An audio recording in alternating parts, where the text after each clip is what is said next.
verse number 67, chapter 2.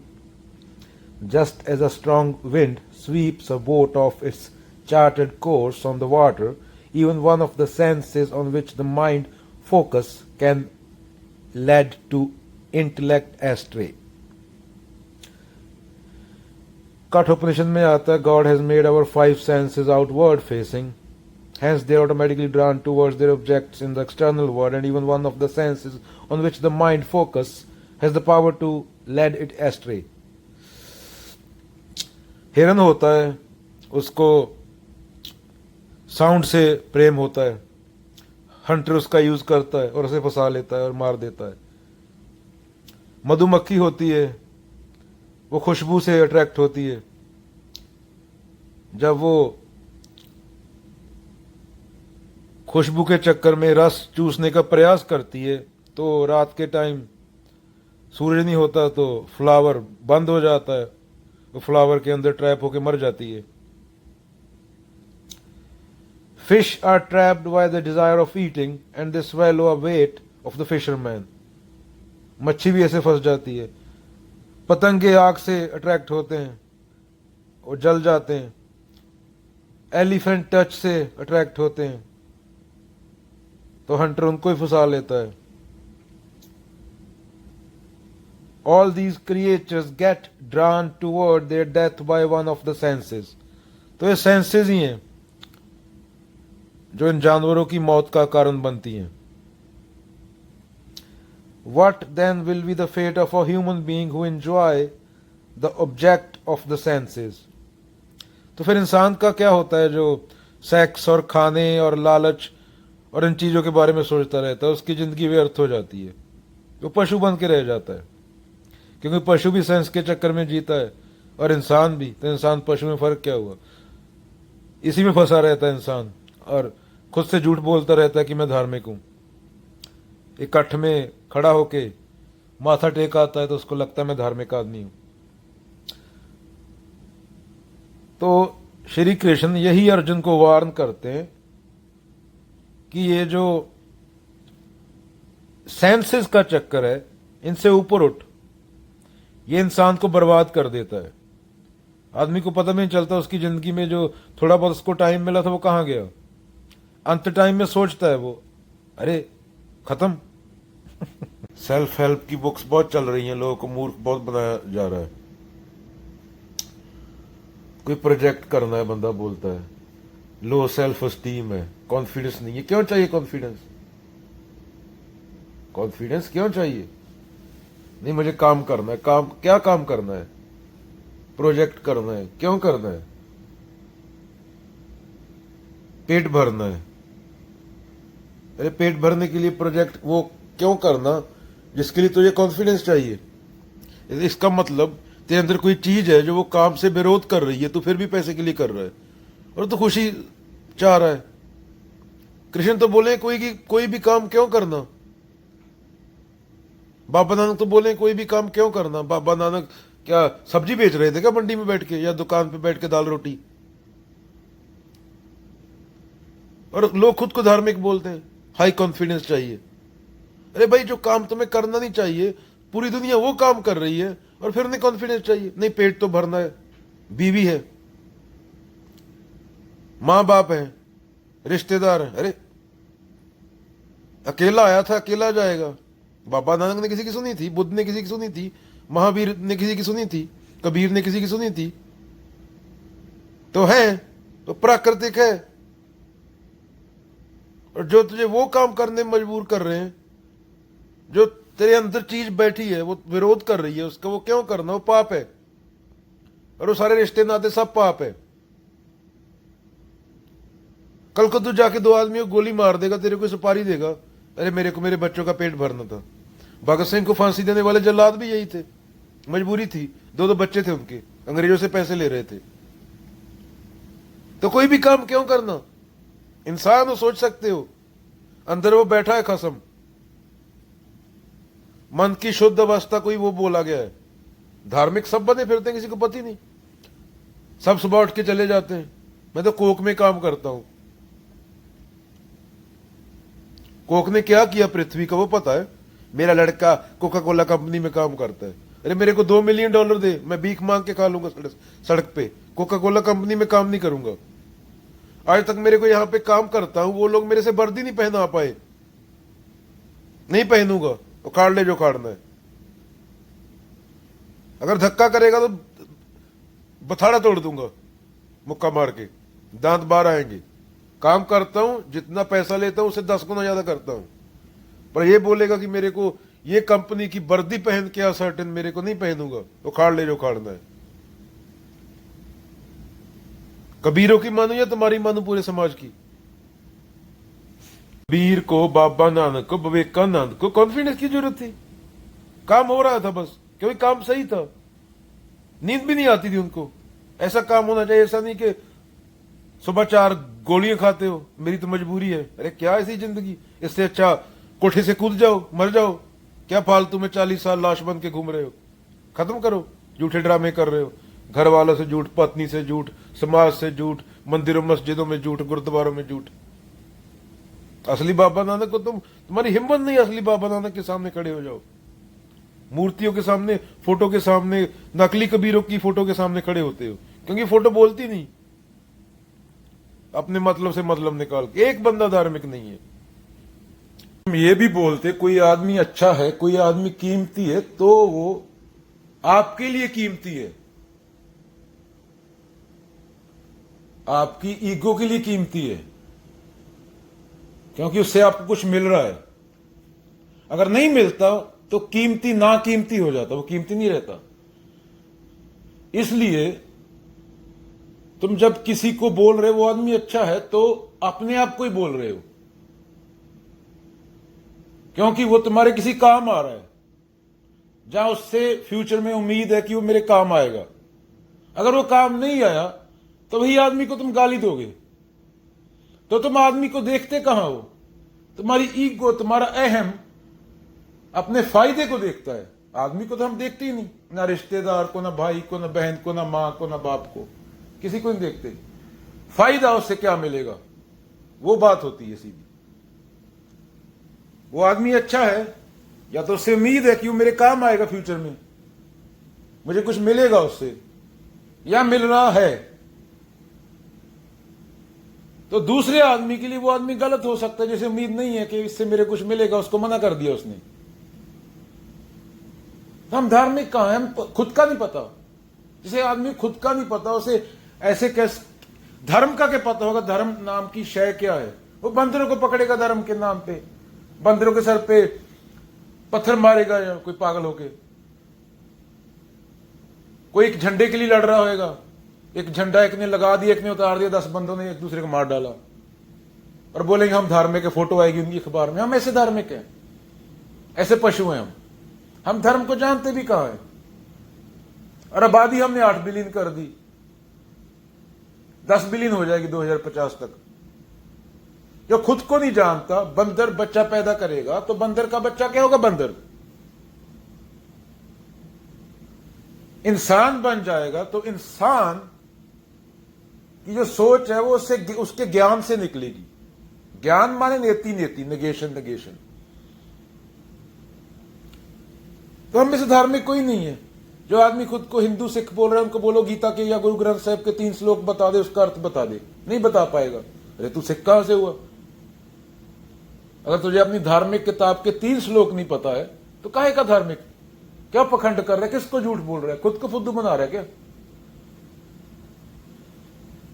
दारू P के Instagram पे वीडियो डाल रहे हैं, मैं जाट सिख, उसको 1 मिलियन मूर्ख लाइक कर रहा है, और बाबा नानक की गुरबाणी का अर्थ हो रहा है, उसको उस पे 2 लाइक है, और धार्मिक सब है। तभी तो कैंसर ट्रेनें चल रही हैं, तभी तो पंजाब खाली हो गया, पूरा इंडिया खाली हो गया। एम्बेसियों के बाहर लाइनें लगी हैं, मेरा भारत महान, 100 में से 99 बेईमान। बोलते सत्य शिवम सुंदरम, सत्य सुंदर होता है, कहां है सत्य? तो पता है सत्य क्या है? तुम कौन हो? अगर तुम्हें ये नहीं पता तुम कौन हो तो सच का तो दूर की बात है। इसलिए तो बुद्ध बोलते सच को छोड़ो, सच की बात मत करो, खुद के पशुपन को जानो। आत्मा, नात्मा, सोल, पता नहीं गॉड क्या क्या बातें कर रहे हो, तुम्हें खुद का नहीं पता। जिसे खुद का नहीं पता मैं कौन हूं, उसे क्या पता होगा बाहर की चीजों का, खुद का तो पता होना चाहिए ना। एक औरत आ गई तू पागल हो जाता है, थोड़ा पैसा दे के तू पागल हो जाता है। अवलोकन कर क्यों पागल हो रहा है, कहां से आ रहा है ये? एक आदमी जंगल में छोड़ दे 20 साल बच्चे को, 20 साल बाहर निकाल ला, उसको पैसा दिखा, उसको पैसे का पता नहीं कि पैसा होता क्या है, कागज का टुकड़ा क्या होता है, वो पागल नहीं होएगा। तो ये तेरे अंदर आया कहां से, ये सोच इंसान। उपनिषदों के ऋषि सवाल पूछते थे, मैं कौन हूं और ये बाहरी जगत क्या है, क्या मैं कौन हूं और ये बाहरी जगत क्या है?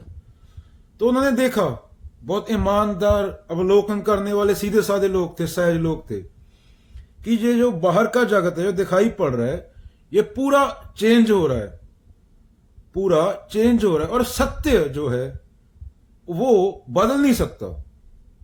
सत्य की परिभाषा क्या है? सत्य बदलता नहीं, बाकी चीजें बदलती रहती हैं। तो बाहरी जो जगत है वो चेंज हो रहा है, वो बदल रहा है हर मोमेंट। सत्य बदलता नहीं अगेन, और सत्य के अलावा कुछ हो नहीं सकता। जो झूठ है वो कैसे होएगा? तो उन्होंने जो बाहरी जो भी चल रहा है, आकार प्रकार एक मूर्त अनेक दर्शन कीने रूप अनेक, खेल खेल खेल खेल अनंत को फिर एक, उसको नाम दिया ब्रह्म का। जो बाहरी है उसको दिया नाम ब्रह्म का। तो उन्होंने कहा जो बाहरी जगत की सच्चाई है, जो पूरा बदल रहा है, पूरा चेंज हो रहा है, वही मेरे अंदर की सच्चाई है, यहां पूरा चेंज हो रहा है। तो बोला अहम ब्रह्मास्मि। सत्य तो चेंज होता नहीं, झूठ चेंज हो रहा है, तो अहम ब्रह्मास्मि। तो परिभाषा क्या है सत्य की? सत्य चेंज नहीं होता, सत्य बदलता नहीं, बाहर पूरा कुछ चेंज हो रहा है, हर चीज बदल रही है। अंदर क्या है, जिसको प्रकृति परा प्रकृति बोलते हैं, वो भी बदल रही है। तो बाहर क्या बचा जो चेंज नहीं होता? सत्य, वो ब्रह्म। अंदर क्या बचा जो चेंज नहीं होता? वो भी ब्रह्म। तो क्या हुआ? अहम ब्रह्मास्मि। अहम है जो खुद को मैं माने बैठा हूं, वो मैं हूं नहीं, क्योंकि बदल रहा है पूरा कुछ। कोई चीज ऐसा पदार्थ है नहीं जो ना बदलता हो। और सत्य की परिभाषा है, सत्य कभी बदलता नहीं। तो मेरे अंदर भी वो चीज है, बाहर भी वो चीज है सेम, जो बदल नहीं रही, जो स्थिर खड़ी है एक जगह। वो सब में है, हर एक इंसान में है, वो ऐसे नहीं मेरे अंदर है। बस जिसको मैं माने बैठा हूं, जिसको मैं सेल्फ बोल रहा हूं, वो पूरी शुद्ध अवस्था में पहुंच जाए। तो अहम को ही जब शुद्ध हो जाए, उसी को आत्मा, उसी को परमात्मा बोल दिया गया। जब अहम खुद को जान ले और खत्म हो जाए, जानने के बाद अहम रह नहीं सकता। बौद्धिक अंडरस्टैंडिंग, विजडम इसे ही बोलते हैं। जो ईगो है, जो अहम है, जब वो खुद को जानने लगे तो मिटता जाता है। नहीं तो मैं काला गोरा सफेद, मर्द औरत, पशु आदमी, एलियन, धूप छांव, द्वैत में फंसा रहता है वो। पर जब खुद को जान लेता है तो वो नहीं रहता, खत्म हो जाता है वो। तो बाहर जो सत्य है वही सत्य अंदर है, तो कोई फर्क नहीं है, तू ही सत्य है। बस अहंकार बीच में आ गया तो दूसरा सत्य नहीं। अहम ब्रह्मास्मि तत्त्वमसि, तो वो भी सत्य है, वो भी सत्य है, वो भी सत्य है, पर वो खुद को समझे और बैठा है।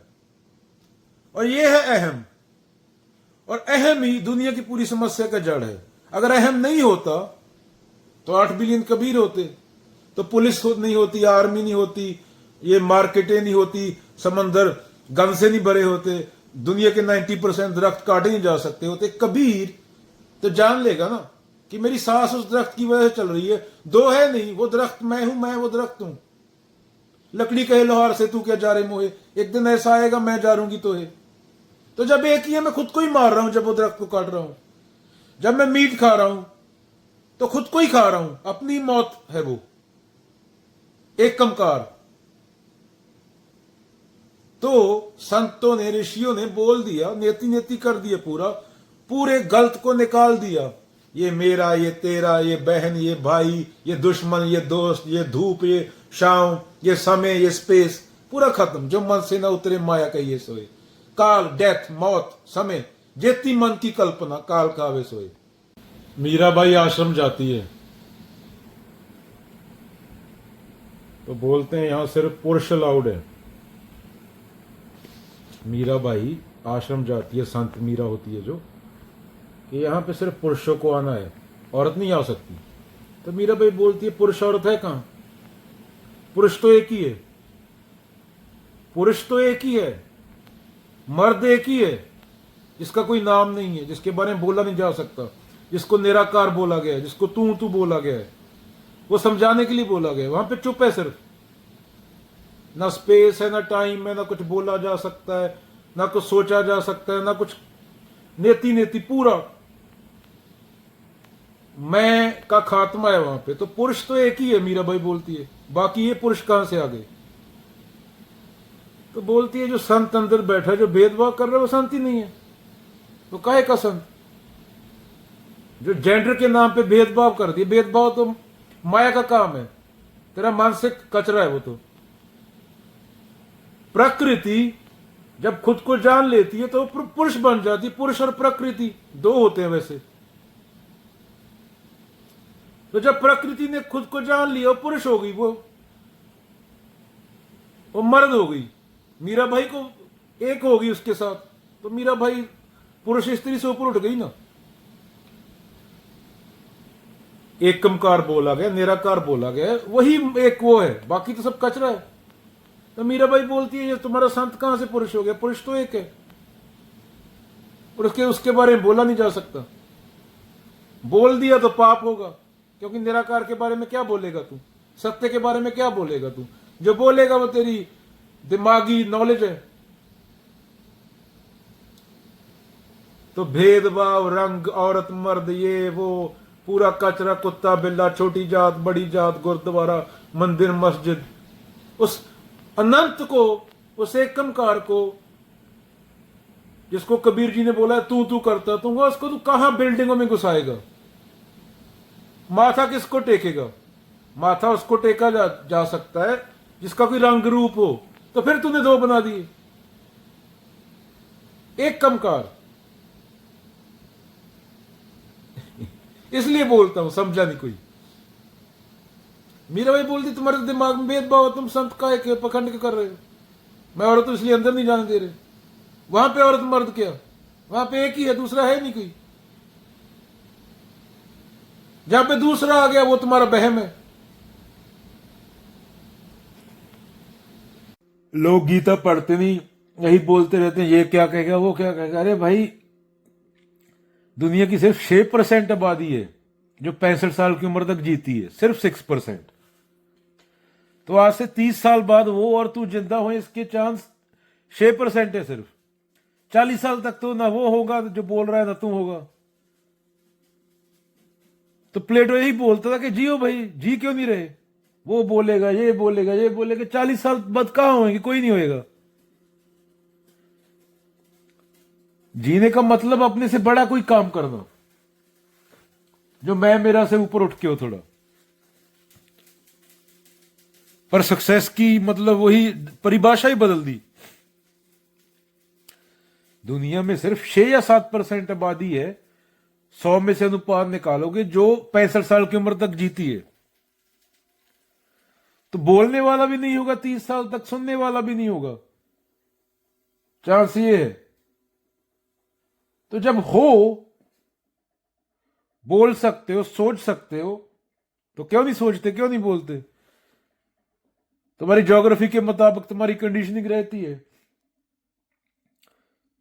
ये है, इतना घेरा है मेरा, ये 4 लोग, बस खत्म।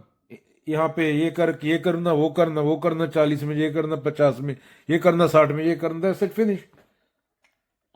जैसे बॉलीवुड की 90s की मूवी का स्टोरी पता होता था, और मानने का ड्रामा बुद्ध, कबीर और जिड्डू को सुनने का करते हैं। Truth is pathless land. वो रास्ते पे चल के थोड़ी पहुंचोगे जिसपे सब चल रहे हैं। 2 मिलियन बंदा चल रहा है, तो 2 मिलियन कबीर और बुद्ध क्यों नहीं है दुनिया में। पाथलेस लैंड, अकेला चलना पड़ता है वो रास्ते पे,